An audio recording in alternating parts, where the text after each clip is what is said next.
Si no recuerdo mal, habíamos quedado en que el ser la iglesia un imperio dentro de un imperio, los gobernantes, los príncipes,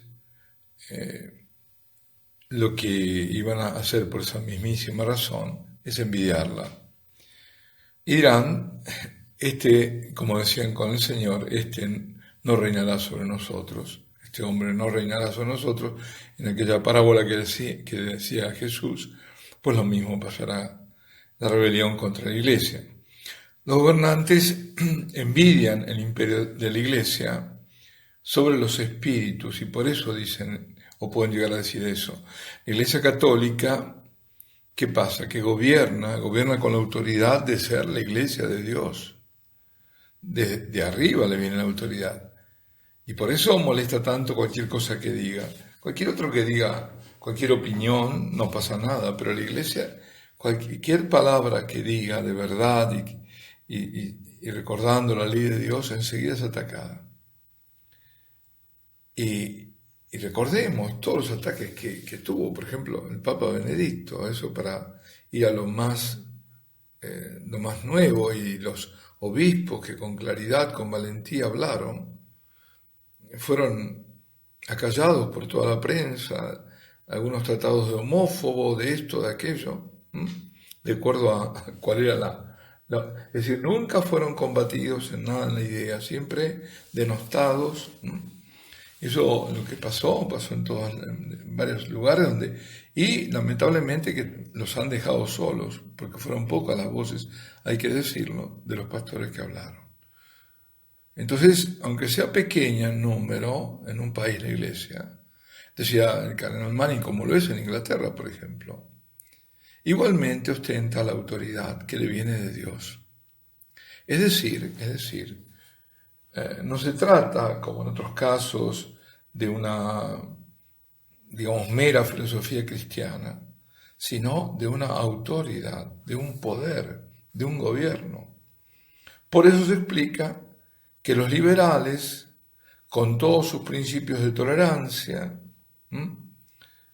por las distintas opiniones, que un gobierno, que ellos dicen, no debe entrar nunca en controversia de religión, que todos los hombres deben ser libres de creer, y que la conciencia es libre ante Dios, pese a todo, y dice Manning, hacen una excepción, y contradiciendo sus principios, o sus profesiones de fe, digamos, dicen que la Iglesia Católica no es solo una forma de doctrina, sino también un poder, un gobierno, y por eso debe ser excluida de la tolerancia general. Bueno, este es precisamente el punto, justamente ahí. El punto es que es un poder, el punto de futuras colisiones. Esta es la mismísima razón por la que en ese momento, en el siglo XIX, arzobispos de Colonia, de Turín, de Cagliari y otros fueron al exilio. Cagliari. Ya no sé cómo pronuncio Cagliari. Porque, dice, ¿y por qué? Se preguntaba, 19 sedes están ahora vacantes en Cerdeña. ¿Por qué? Decía, en este momento, obispos son expulsados de sus sedes. Y todo esto es por la razón por la que en esta tierra, se refería a Inglaterra, la religión protestante se estableció en lugar de la católica, y cátedras que habían sido ocupadas por obispos de la Iglesia Universal son ahora ocupadas por aquellos de la realeza inglesa y no por las realezas del vicario de Jesucristo, que fueron elegidas y allí establecidas. Ese mismo, dice, la misma vieja pelea, ¿no? Vieja como la cristiandad que hubo desde el comienzo. Primero con los paganos, y luego con los heréticos, y después con los cismáticos, y luego con los infieles, y así seguirá hasta el fin. No está lejos el día, decía Manning, cuando las naciones del mundo ahora tan calmas y pacíficas en la quietud de la universal indiferencia, puedan fácilmente levantarse y la ley penal una vez más reaparezca, es decir, contra la Iglesia, ¿no es cierto? Eso lo vemos, entonces estamos en el segundo punto. El primer punto ya era la indiferencia, el segundo es ya esa persecución, y el tercero dice, esto lleva directamente a las marcas que dio el profeta, es decir, los señales sobre la persecución de los últimos días. Pero el profeta se refiere al profeta Daniel. Recordamos que él se va a basar fundamentalmente en Daniel, las profecías de Daniel y en el Apocalipsis. Y dice, hay tres cosas que Daniel menciona en la predicción profética. La primera es que el sacrificio continuo o permanente será quitado.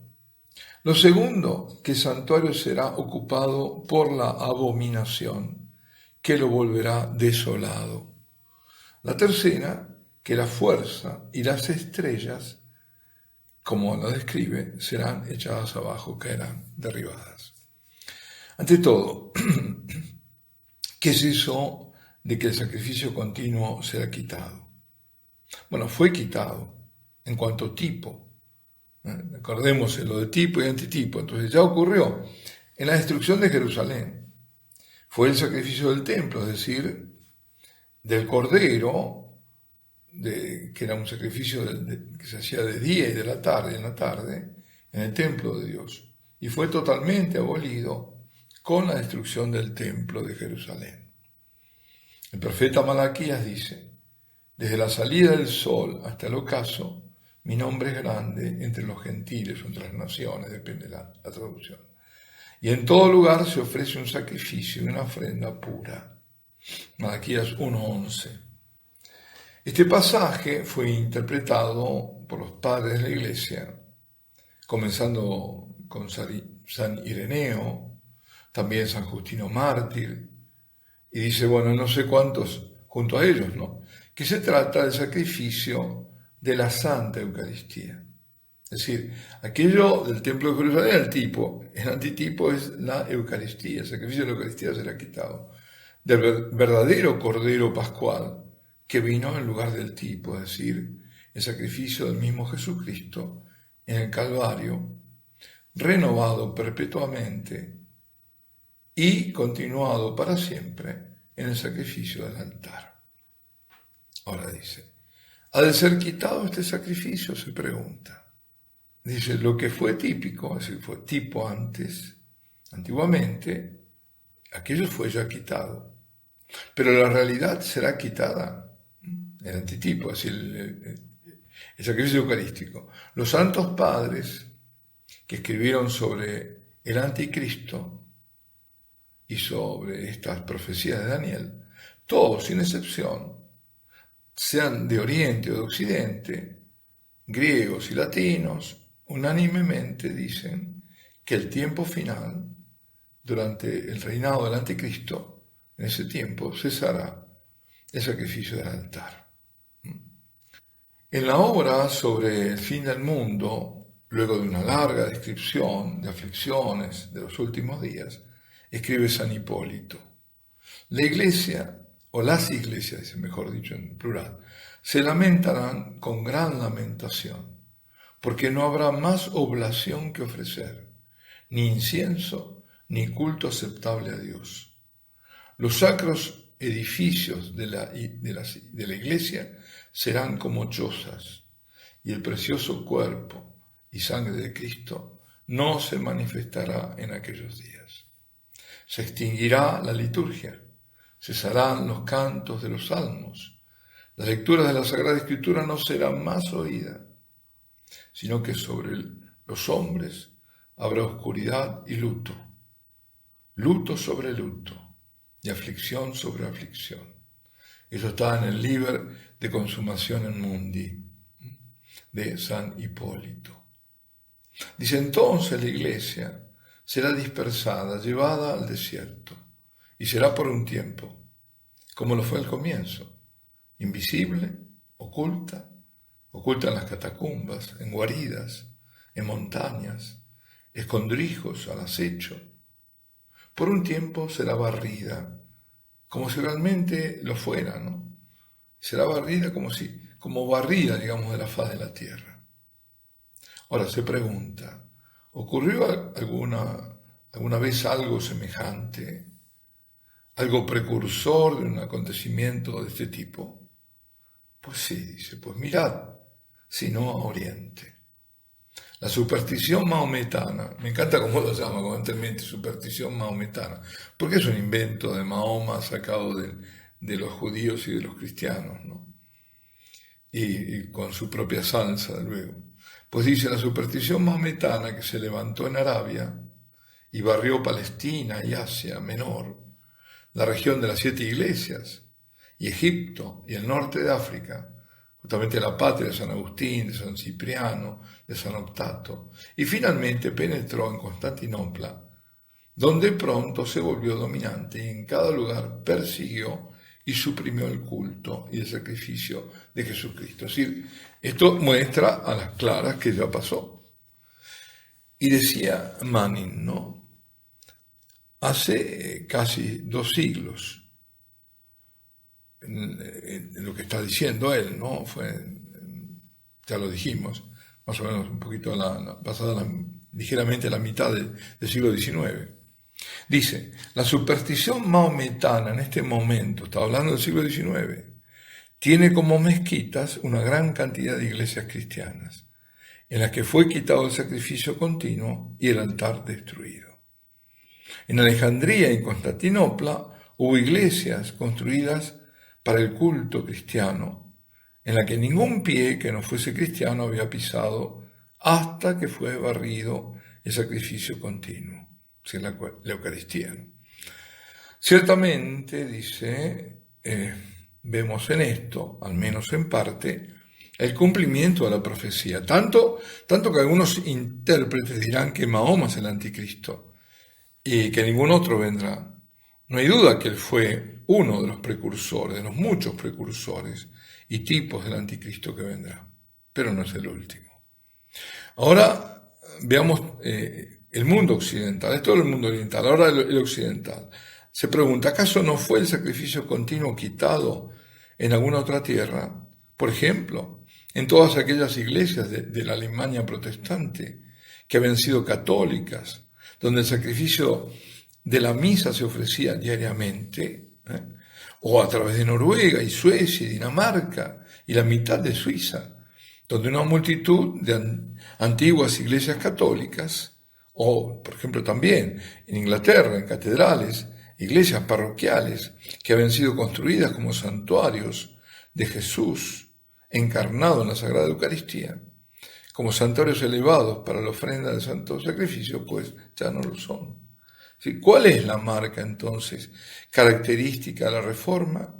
Sino, atención, ¿no? Sino otra que el rechazar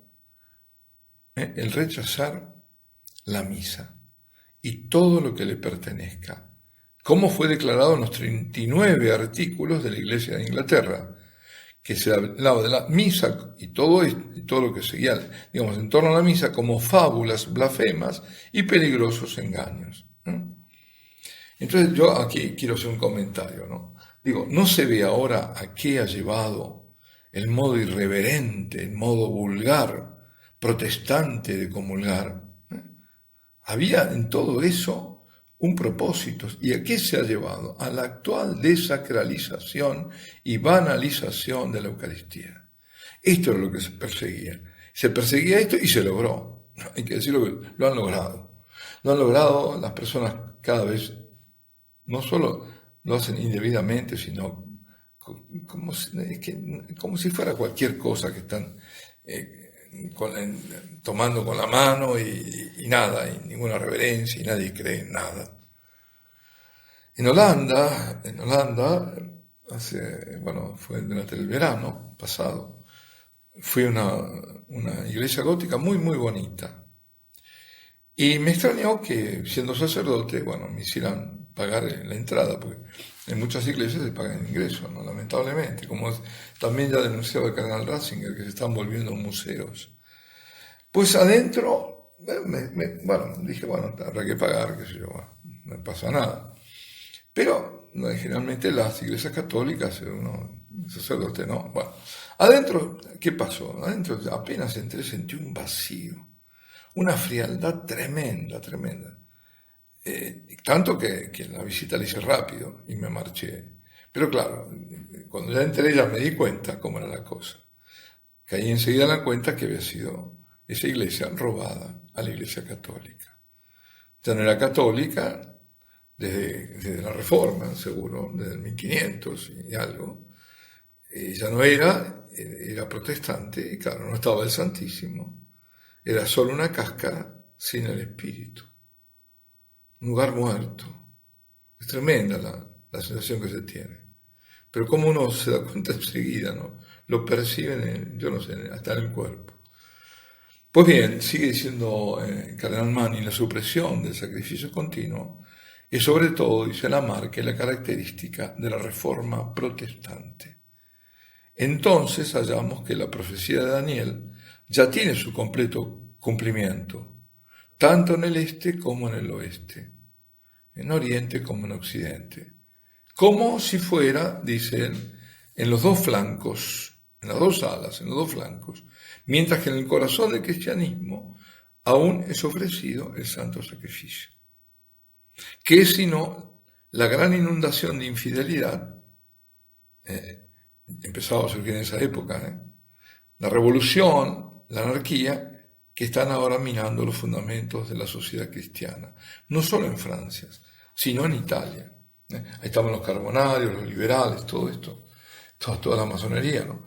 Abarcando a Roma, dice, el centro y santuario de la Iglesia Católica. ¿Qué decir ahora? ¿Qué decir ahora? Si no, dice esto, la abominación que desola el santuario y quita el sacrificio continuo. Es eso, estaban ya minando, el objetivo es Roma, ¿no?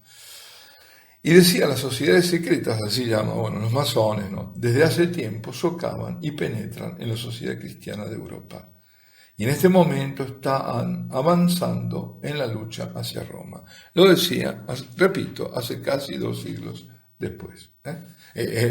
Atrás. Ahora, ¿cómo estamos? Estoy pensando en el después, ¿no? ¿Qué es lo que ha pasado desde entonces? Es decir, avanzan hacia Roma, los masones, la sociedad secreta, como lo llama él, que es el centro de todo el orden cristiano en el mundo. El cumplimiento de la profecía está aún por llegar, decía él. Lo que vemos en los dos flancos, lo veremos también en el centro. Es decir, lo que está aconteciendo en Oriente y en Occidente va a ocurrir, decía él, en Roma. Y ese gran ejército de la Iglesia de Dios será por un tiempo dispersado. Parecerá por un instante que es derrotado. Y el poder de los enemigos de la fe, por un tiempo, ha de prevalecer. Se quitará el sacrificio continuo y el santuario será abatido. Bueno, aquí nos detenemos. Alabado sea Jesucristo, sea por siempre bendito y alabado.